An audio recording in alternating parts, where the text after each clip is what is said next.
Welcome back to Assembly Guide. Alicia Newcomb here. My pronouns are she, her. I'm your host. I'm super happy you're back here at Assembly Guide and can't wait to talk more about creating more humane theatrical spaces. Okay. When we think about making change, about fighting for our rights, whether as individuals or as a collective, like in a union, the obstacles to change don't only come from our employers, from the people creating the workspaces and theatrical spaces that maybe aren't as humane as they could be. One big obstacle to change actually comes from us, the workers.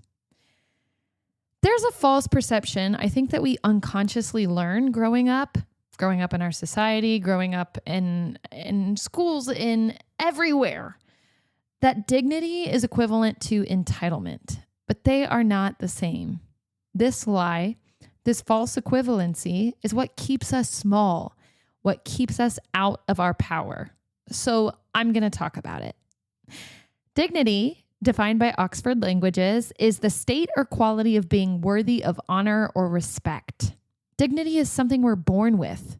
We're humans. We are all worthy of honor and respect, and that means for others to respect our humanity. It's not something we have to earn. Insisting people respect your humanity through their actions, policies, words, etc., is a basic human right.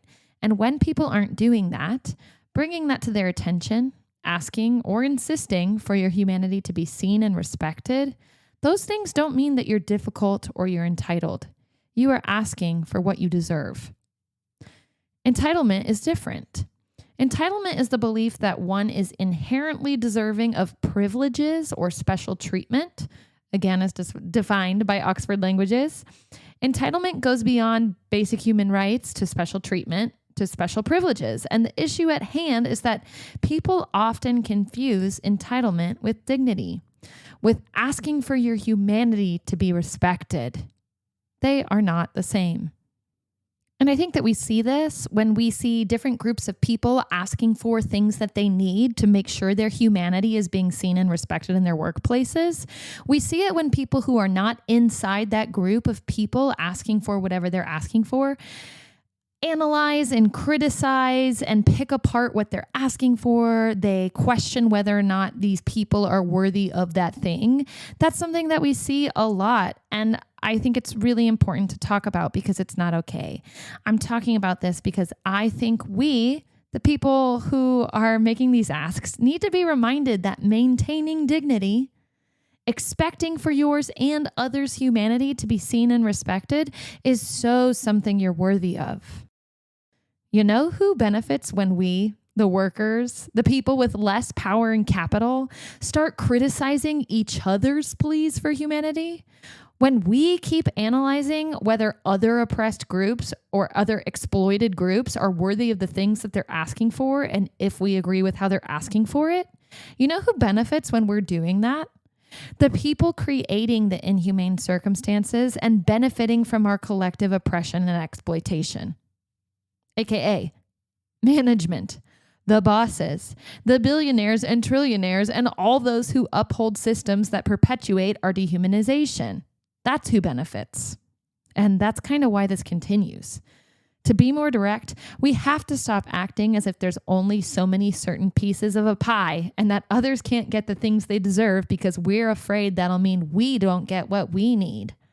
All the time and energy and focus that we spend stuck criticizing each other, we're not looking at the people in power, upholding and creating these systems in the first place. And we're certainly not expecting those people to change the way that things are being done. So today, I'm here to remind us all, you deserve humanity, period. End of sentence. That humanity is not based on any other qualifications, criteria, or accomplishments. It's because you're a human.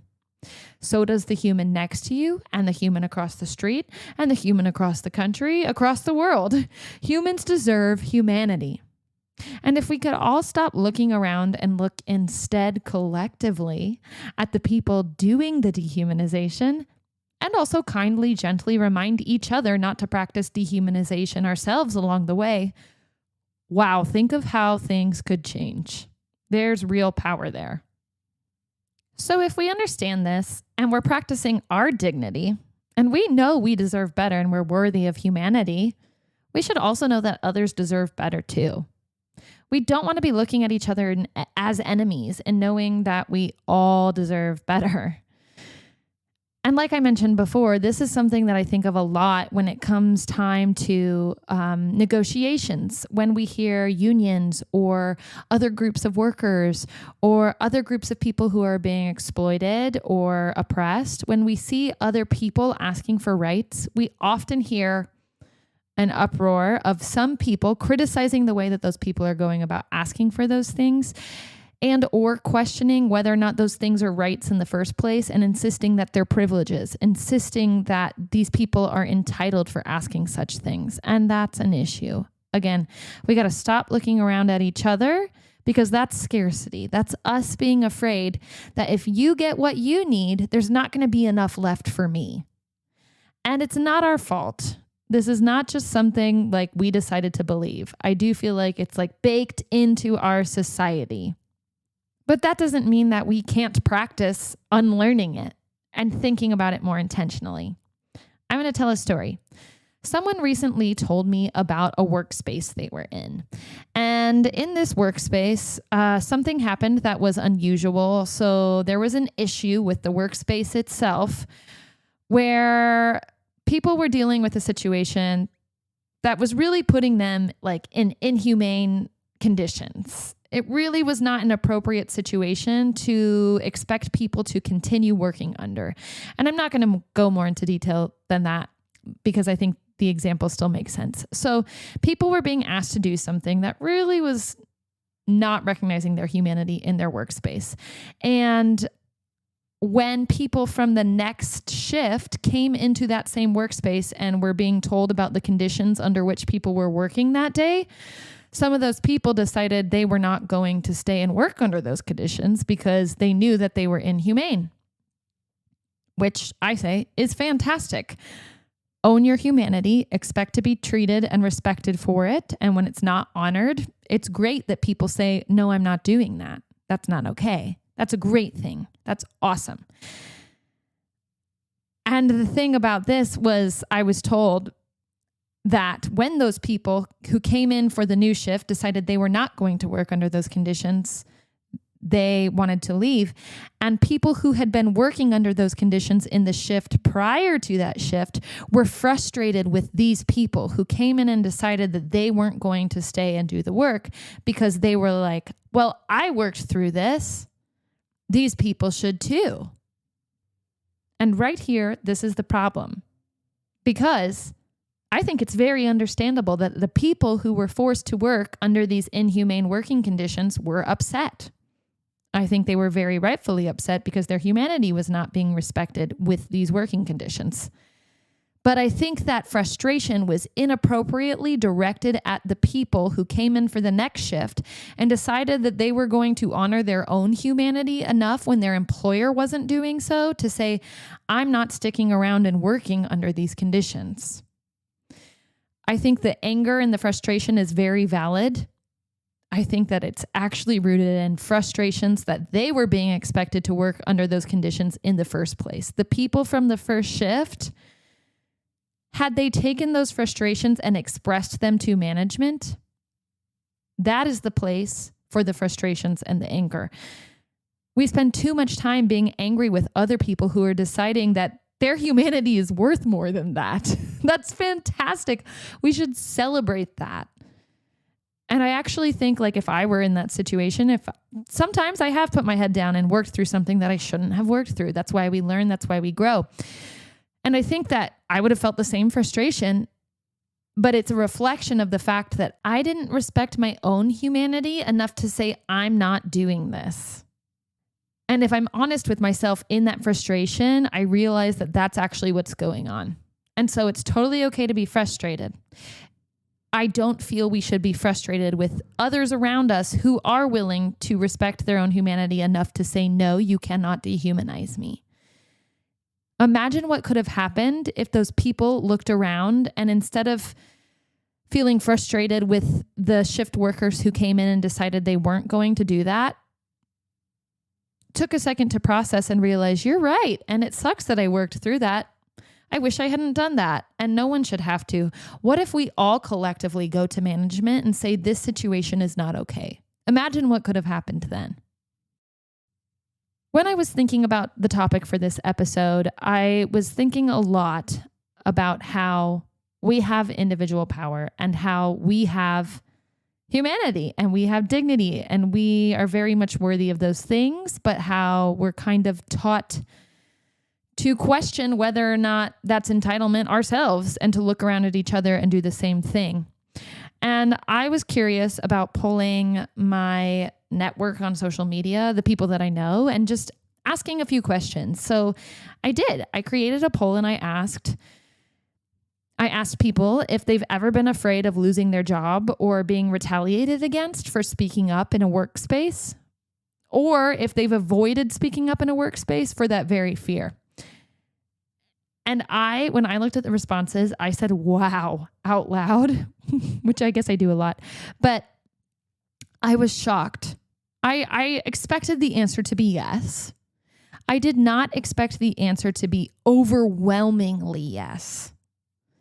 I think I had around 100 responses, maybe a little bit more, and about 97% of people said yes to that question. Yes, that they've at some point in their life been afraid of losing their job or being retaliated against for speaking up in a workspace about themselves or someone else's humanity not being seen, or they've avoided speaking up for that very fear. 97% of people. I think if we're honest with ourselves, we've all probably felt it at some point in time. And it's awesome if we've moved past that. A lot of people haven't, which is why I'm talking about this topic. But I think in reality, we've all experienced that fear at some point, even if it means that you still spoke up. I don't feel that it's ever a situation where our emotions aren't heightened in feeling what we're feeling and in deciding whether or not we're going to speak up and then doing that. In a perfect world, we're not afraid because we know in our core that we deserve humanity. We know that we have dignity, and we know that everyone around us knows that too. So we all have each other's backs because not a single person is questioning it. That's like my dream world. That's why I'm doing this podcast. That's why I'm talking about change. And a big part of change is all of us. Those of us who are being exploited, who are being put in inhumane working conditions, no, we deserve better. We deserve more. We deserve our humanity to be recognized, period. End of sentence. No question, and that is not entitlement in any way. In the last episode, I talked about how for a long time as a performer and people in the theater industry, we hear there's 100 people waiting in the wings to take your job. When we talk about auditions, we talk about just how many hundreds of people also auditioned for the same job. It's like we're always having this idea hammered over our heads that there are tons of people who will do the work if you're not willing to do it. And I think that has come from a very long history of people trying to quiet the workers, trying to make it scary to speak up, trying to make it scary to say, no, that's not humane. I'm not going to do that, because that makes it easier to run a business if you are the person running the business. And that's not okay. But it is the way of the employer, because if your employer can make you doubt your dignity, you stay quiet. This is union busting. This is like employers holding meetings, talking to employees about how terrible they think unions are or how they might destroy the business. In doing research for this episode, I found so many articles talking about the things that people think make labor unions bad for the economy, for different industries. And I think that it's all wrong. I think that it's all just long, drawn-out tactics of union busting and trying to ensure that a very small few maintain power and maintain the bulk of the capital and the bulk of the money and the bulk of everything else that they get to benefit off of other people's exploitation to keep workers quiet. So we are not going to practice that anymore. We're seeing this all the time. Starbucks right now, their workers are on strike, but we've seen in past Starbucks closing union stores and firing pro-union baristas. And also, if you want to support workers' rights, and this is interesting to you, the easiest way to support people is if people are striking, we strike in support with the workers. We don't cross picket lines, because that means there are workers who are not getting what they deserve. And if we want to support workers' rights, that's the easiest way to do so. And this didn't come out of nowhere. Ever since kind of the beginning of the Industrial Revolution, there's been workers trying to come together to ask for better conditions, and there's been people in power trying to put that down. Among the research I did, I found a few instances of examples of people trying to crush union organizing and workers asking for what they deserve. In 1874, about 10,000 miners went out on strike, and there was a group of miners who did plan attacks and use violence against the operators, the people in charge, the foremen, which I do not condone. I don't feel... I want to make sure we're respecting humanity, and violence does not respect humanity. But in this example, 20 of these people were sentenced to death by hanging in 1874. In 1877, there was a railroad strike in which the state militias were mobilized, resulting in serious violent clashes between state militias and workers.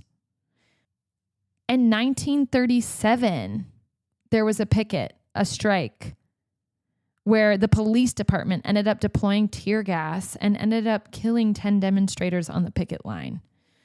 That was called the Memorial Day Massacre. So ever since, industries have really boomed, and since the beginning of workers coming together to ask for what they deserve and trying to say no when things are not okay, there have literally been violent clashes. And knowing that this is how union busting, and this is how even the concept of the fact that there's 100 people waiting in the wings started, I think it's all traced back to this. The fact that from the very beginning, employers and people in power have gone to great length to ensure that workers do not get what they deserve. And that is why there are unions. And that is why unions are essential, because they are to protect workers. That is why collective bargaining is incredible, because when we come together, strength in numbers, when we come together and we ask for what we need, if all of us are united, they cannot deny us. That's why we refuse to listen to the mindset of there are 100 people waiting in the wings. Because if someone's waiting in the wings, and this is someone who, as a dancer myself, is maybe a young dancer who is maybe too afraid to speak up, because I was when I started my career. And now I've had experiences where I've decided I'm no longer going to not speak up. I'm going to do my best to speak when I feel like people are being taken advantage of and their humanity is not being respected. But if there's a dancer waiting in the wings, it is my duty to make sure that I am making the places better than they were before me. So especially if the person waiting in the wings is not going to speak up, and I don't know that they will, it is my duty, my obligation to do so. Because especially when other people around me have been so convinced by our society that their dignity, their asking for humanity is not that it's entitlement, which again is totally false. I have to make sure that someone is standing up and saying no. But I think that we all have that power. We all have that ability. And when we all own that, it is going to be incredibly powerful. We've spent so long existing in structures where our humanity isn't seen or respected, begging for our humanity, that it's seen as entitlement or laziness, that we don't want to exist in spaces that question that anymore. And I just need to remind us, before I wrap this episode up, that not wanting to exist in spaces that don't honor your humanity is not entitlement, is not laziness. Do not let people make you think that your dignity is entitlement. A of all, it's not true. B of all, they don't get to decide that. C of all, if they are someone who thinks that your dignity and you're asking for your humanity to be respected is entitlement, that's not someone whose support you need in your life, because that's not support. I will continue to tell people in power we deserve better, but I think there's more power and more potential in reminding us, the people, of the power that we already have. You are worthy. I'm saying this whole episode to remind you of something that I believe you know is true. But if you're anything like me, we've grown up in a society, in industries, in a world, in the entertainment industry that has created capitalism, billionaires and trillionaires in this country, and a world where very select few profit off the exploitation of the many, and therefore gain power and material wealth when people like us, the workers, forget to remember what we deserve and therefore don't ask for it. I believe the clearest path to change comes not from convincing those who benefit off the exploitation and oppression of others to suddenly start caring about our dignity, worthiness, and humanity, but from us all collectively remembering that we are born with each of those qualities. From genuinely believing that we deserve for our dignity, our worthiness, and humanity to be respected and recognized. And from collectively expecting to be treated as such by our employers. And not only our employers, but from everyone as well. Let us not forget what society, industry, those with power and privilege and money, capitalism, patriarchy, and all other systems of oppression have been created to slowly gaslight us into forgetting. We are all humans, deserving of and entitled to humanity. When we know this in our core, when we expect nothing less, all these systems will crumble, and we, the people, will truly have the power. In a world where we are conditioned to forget our dignity, I think it's truly revolutionary to remember your worth. You deserve humanity. Don't forget it. And don't let anyone tell you that you don't.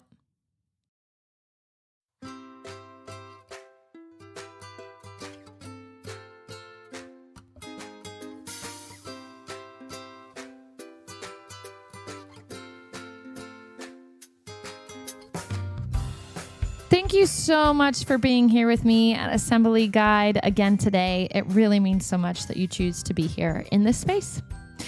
Check out Assembly Guide on Instagram if you want to connect. And please follow or subscribe for upcoming episodes. And if you're enjoying the show, it would really mean the world to me if you would rate the podcast and leave a review. It's a tiny little step that helps other people find the podcast, and it allows more people to become a part of our community in building better, more humane theatrical spaces. If you want to connect, or you have someone you think I should interview or connect with, you can reach out to me directly at assemblyguidepodcast@gmail.com. Thanks again for joining me on this journey towards change. Can't wait to see you again soon.